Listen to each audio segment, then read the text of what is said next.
The final words were not spoken to a crowd. They were not delivered from a pulpit or captured by a camera.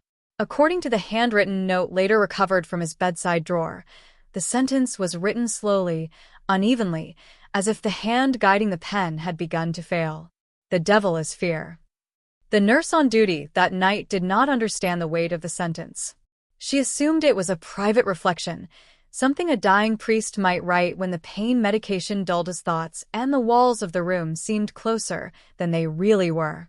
She folded the paper and placed it back where she found it. It would be days before anyone connected those words to the final case he had taken, and weeks before the Vatican sealed the file. Church records describe him as the most consulted exorcist of his era. For over 4 decades, bishops from multiple countries requested his involvement when local clergy refused to proceed.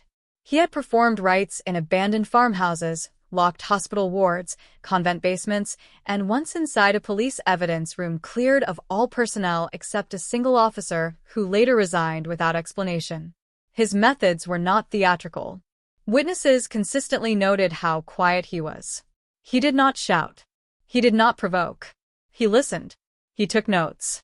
He observed patterns. He believed that fear was the first doorway, and that once opened, everything else followed. This belief would be tested in the winter of his final case. According to diocesan logs, the request came from a small parish on the outskirts of a coastal city. The parish priest, newly ordained, submitted the request after what he described as a prolonged pastoral failure accompanied by psychological anomalies inconsistent with known disorders. The subject was a woman in her early 30s. Her name appears redacted in all released documents. For clarity, witnesses referred to her as M. M had no prior history of mental illness. Medical records confirmed stable employment, no substance abuse, and a consistent social circle. Friends later stated that she was private, methodical, and deeply uncomfortable with conflict. She lived alone in a narrow apartment above a bakery that closed each evening at precisely 6 o'clock. The first incident was small. M told her sister that she had begun waking each morning at exactly 3:12 a.m. Not occasionally. Every night. She did not wake in panic. There were no nightmares she could recall. She simply opened her eyes and felt awake, alert, and unable to move for several seconds. During these moments, she reported a sensation of pressure in the room, as though the air itself had thickened. Her physician attributed the episodes to stress. Mild sleep paralysis. The recommendation was rest and reduced caffeine. M followed the advice, but the waking continued. Within 2 weeks, she began hearing sounds in the apartment after dark. Not voices. Not footsteps. The sound of something being dragged across the floor above her ceiling, despite the fact that no one lived above her. The landlord confirmed this in writing. The building had only 2 floors. Neighbors were questioned. None reported noise.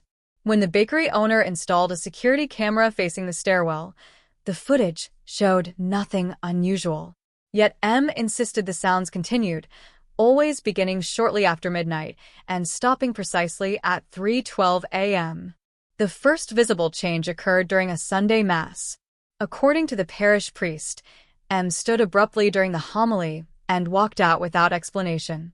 When he followed her outside, she was pale, trembling, and fixated on the church doors as if expecting something to emerge.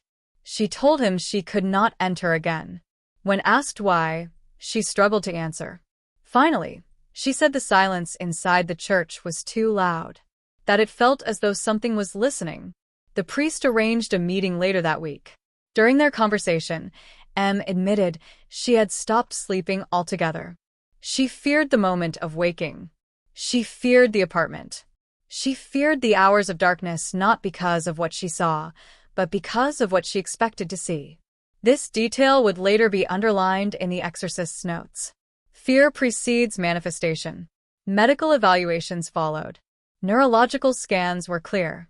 Psychological assessments showed elevated anxiety but no delusions, hallucinations, or dissociative behavior. Medication dulled her responses, but did not stop the waking. It did not stop the sounds. 3 days before the formal request was sent to the diocese, the parish priest received a call from the police. M had been found standing barefoot in the alley behind the bakery at 4 a.m., facing the wall, whispering in a language none of the responding officers recognized. She did not resist when approached. She did not acknowledge them. She only stopped whispering when the sun began to rise. The attending officer later stated that the temperature near her body felt noticeably colder than the surrounding air. This observation was dismissed in the official report. When the exorcist arrived, he did not begin with prayer. He asked for records. He asked for footage. He asked for transcripts of medical evaluations. He requested to sit alone in the apartment for one night before meeting M. Permission was granted. The bakery owner stated that the old priest arrived shortly before dusk, carrying a single leather bag. No crucifix was visible. No vestments. He climbed the stairs without assistance, unlocked the apartment door, and closed it behind him. At 3:12 a.m., the security camera in the stairwell recorded the sound of something striking the apartment door from the inside. Once. Hard enough to rattle the frame. The door did not open. At 3:13 a.m., the apartment lights went out. The building experienced no power failure. At 3:16 a.m., the exorcist opened the door and stepped into the stairwell. The footage shows him standing still for several seconds, breathing heavily, before descending the stairs. When he exited the building, his face was wet with sweat, and his hands were shaking. He did not return to the apartment. In his written report to the diocese, he stated only that the location was responsive and that the subject should be brought to neutral ground. The first meeting took place in a private room adjacent to the parish office. 2 witnesses were present, instructed not to speak unless directly addressed. The exorcist sat across from M at a plain wooden table. No religious objects were placed between them. He asked her to describe the fear. She struggled at first, then began to speak in measured sentences. She said the fear did not feel like panic. It felt like anticipation, like waiting for something inevitable. She said the fear seemed to exist before the events themselves, as if the events were following it rather than causing it. He asked when she first felt afraid. M paused. She said she could not remember a time when she wasn't. This answer was noted. As the conversation continued, subtle changes were observed. M's posture became rigid. Her breathing slowed. When asked about the sounds in the apartment, she corrected the exorcist. She said they were not sounds being made. They were sounds being remembered. At exactly 3:12 p.m., M stopped speaking. Witnesses reported a distinct pressure in the room, similar to altitude change. One stated that his ears began to ring. The exorcist did not look away from M. He asked her to continue. Her voice changed. Not in pitch, but in certainty. She spoke without hesitation. She stated that fear was older than belief, older than ritual, that fear did not need a name to exist. The exorcist closed his notebook. He asked a single question. M smiled. According to the witnesses, the smile did not reach her eyes. He stood, thanked her for her honesty, and ended the session. That night, he wrote for hours. The next morning, he informed the diocese that a rite would be attempted, but not immediately. He insisted on observation, on patience, on allowing the fear to reveal itself fully. The parish priest objected.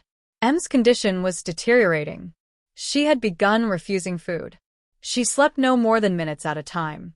She claimed that when she closed her eyes, she could feel something standing just outside her reach, waiting for acknowledgement. The exorcist remained calm. He stated that premature confrontation strengthened the presence, that fear fed on reaction, that the greatest mistake was to attempt control before understanding. Over the following days, M was kept under supervision in a church-owned guest house. Cameras were installed. No anomalies were captured, yet staff reported unease. One caretaker resigned after a single night shift, stating that the room felt occupied even when empty. During the 3rd observation session, the exorcist introduced prayer for the first time. Not aloud. He prayed silently while maintaining eye contact. M's reaction was immediate. Her hands clenched. Her breathing accelerated. She began to cry without sound. When asked what she felt, she said the fear was angry. This response was recorded in the margin, circled twice. That evening, the exorcist contacted a colleague, another senior priest known for his skepticism. The call lasted 14 minutes. Only one sentence from that conversation was later documented, written in the exorcist's own hand. It does not announce itself. It teaches. The first formal rite began at dawn on the seventh day. Only 4 individuals were present: the exorcist, the parish priest, a medical observer, and M. The prayers were spoken clearly, without force. There was no immediate reaction, no convulsions, no resistance. The exorcist paused frequently, allowing silence to settle between phrases. He later stated that silence was the only space where fear could be heard. At 3:12 a.m. the following morning, M screamed for the first time since the process began. Staff rushed to the room. They found her standing upright on the bed, eyes open, staring at the corner of the ceiling. She was repeating a single phrase over and over in her own voice. "He knows you're afraid." The exorcist arrived minutes later. He dismissed everyone except the parish priest. He approached him slowly and asked her who she was speaking to. She turned her head toward him, and for the first time since he had met her, she laughed. The parish priest later stated that the laughter did not sound mocking. It sounded relieved, as if something long held had finally been released. The exorcist raised his hand, not in blessing, but in warning. He told the parish priest to leave the room. When the door closed, the cameras recorded only silence. No movement. No sound. For 6 minutes, nothing happened. Then the audio feed captured the exorcist's voice, low and steady. "You rely on fear because it is given freely." The response was immediate, but it did not come from M's mouth. The sound seemed to emerge from the room itself, layered and indistinct, as if multiple voices were speaking at once, each slightly out of sync. "And you rely on faith," it said, "because you are afraid to be alone." The exorcist did not raise his voice.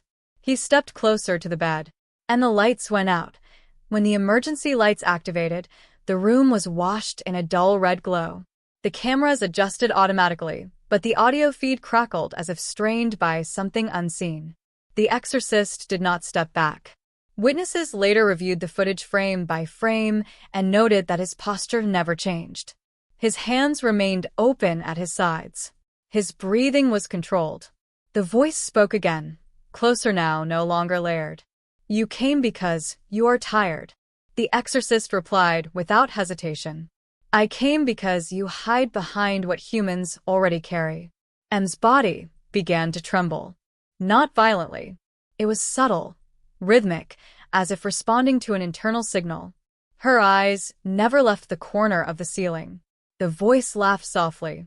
"They carry me everywhere. In hospitals. In churches. In their homes at night. I do not need to arrive." The exorcist began the rite again, this time speaking the words aloud. His tone remained even. The parish priest, listening from the hallway, later stated that what unsettled him most was not the content of the prayers, but the lack of urgency in the delivery. There was no command in the exorcist's voice.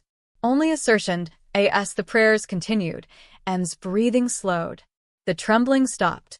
For a moment, the room seemed unnaturally still. Then she spoke, in her own voice. "He told me you would try this." The exorcist paused.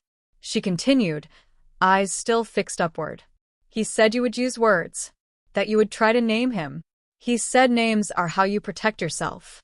The exorcist closed his eyes briefly. When he opened them, his expression had changed. Not to fear, but to recognition. "You taught her," he said. The temperature in the room dropped sharply. The medical observer monitoring remotely noted a sudden decrease of nearly 10 degrees within seconds, inconsistent with the building systems. This detail was later removed from the official report. The voice returned, quieter now. Closer. "I taught her what you taught me." M's head turned slowly, unnaturally, until her eyes met the exorcist's. "You were afraid first," the voice said. "Long before you believed." The exorcist's hand tightened slightly. According to his later notes, this was the moment he understood the nature of the case. There was no foreign invader in the traditional sense. No dramatic entry point. What he faced was something that had grown alongside the subject, feeding on every unspoken anxiety, every suppressed dread, every moment of anticipatory terror. Fear had not opened the door. Fear had built the house. He changed his approach. Instead of continuing the rite as written, he began to speak directly to M. He addressed her by name. He reminded her of details from her life. Small things. Neutral things. The smell of bread from the bakery below her apartment. The way she organized her books alphabetically. The habit of checking the lock twice before as he spoke. The tension in the room shifted. The voice interrupted him, sharper now. She belongs to me. The exorcist shook his head. She belongs to herself. The laughter returned, this time edged with irritation. There is no self without fear. The exorcist stepped closer. He did not touch her. He knelt, so that his eyes were level with hers. There is no fear without consent, he said. For the first time, M blinked. The cameras captured a brief flicker of confusion across her face. Her breathing hitched. The voice spoke again, louder, attempting to reclaim dominance. You taught them to fear the dark, to fear silence, to fear each other. The exorcist did not deny it. Yes, he said. And you learned well. The lights flickered. As he spoke, the tension in the room shifted. The voice interrupted him, sharper now. She belongs to me. The exorcist shook his head. She belongs to herself. The laughter returned, this time edged with irritation. There is no self without fear. The exorcist stepped closer. He did not touch her. He knelt so that his eyes were level with hers. There is no fear without consent, he said. For the first time, M blinked. The cameras captured a brief flicker of confusion across her face. Her breathing hitched. The voice spoke again, louder, attempting to reclaim dominance. You taught them to fear the dark, to fear silence, to fear each other. The exorcist did not deny it. Yes, he said. And you learned well. The lights flickered. The medical observer reported elevated heart rate spikes in both M and the exorcist. The parish priest, still outside, later stated that he felt an overwhelming urge to flee the building, despite hearing nothing. Inside the room, the exorcist began a different prayer. Not one of expulsion, but of renunciation. He spoke of fear as a distortion. A tool. A shadow cast by something else. The voice screamed. Not in pain. In fury. M collapsed backward onto the bed. Her body arched, then went still. For several seconds, there was no movement at all. The audio feed recorded a low hum, barely perceptible, like distant machinery. The exorcist placed one hand on the bed frame. You cannot exist without her attention, he said. The voice answered immediately.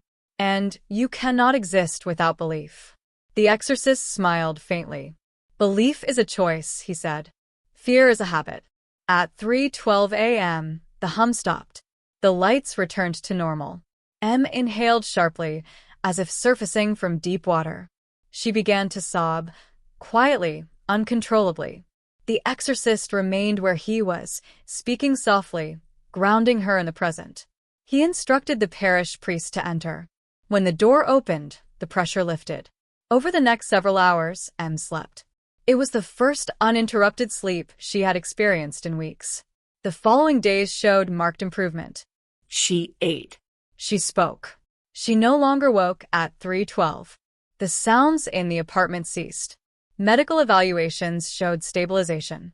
Psychological assessments noted reduced anxiety and increased clarity. The diocese prepared to close the case. The exorcist did not. In his private correspondence, he expressed concern. He wrote that while the manifestation had withdrawn, its method remained. That fear, once taught, was difficult to unlearn. He recommended ongoing spiritual guidance, not as defense, but as education. M was discharged from church care 2 weeks later. 3 months passed without incident. Then the exorcist fell ill. The illness was sudden and aggressive. According to hospital records, it began with severe fatigue and disorientation. He reported difficulty sleeping, waking repeatedly at night without understanding why. Nurses noted that he frequently checked the clock at 3:12 a.m. When asked if he was in pain, he said no. He said he was afraid. A fellow priest visited him shortly before his death. The exorcist was lucid, calm, and aware of his condition. He spoke openly about his career, about the cases that haunted him, about the ones that didn't. When asked about M, he grew quiet. It wasn't finished, he said. The priest assumed he meant the healing. The exorcist shook his head. It learned something, he said. What? The priest asked. That fear does not need darkness, the exorcist replied. Only attention. On his final night, the nurse noted that he refused sedation. He asked for a pen and paper. He wrote slowly, deliberately, until his hand weakened. When the nurse returned, he was gone. The paper remained. The devil is fear. The Vatican sealed the case file within days. Publicly, the exorcist's death was attributed to natural causes. Privately, the final report included an addendum. 6 months after her release, M contacted the parish. She did not report possession. She did not report fear. She reported that people around her had begun confiding in her. Strangers, co-workers, neighbors. They told her things they had never told anyone else. Their anxieties, their dread, their sleepless nights. She said she didn't know why they felt comfortable. She said she listened. The parish priest forwarded the message to the diocese. There was no response. In the final archived note, written in a different hand, a single sentence was added beneath the exorcist's last words. Fear no longer waits to be invited.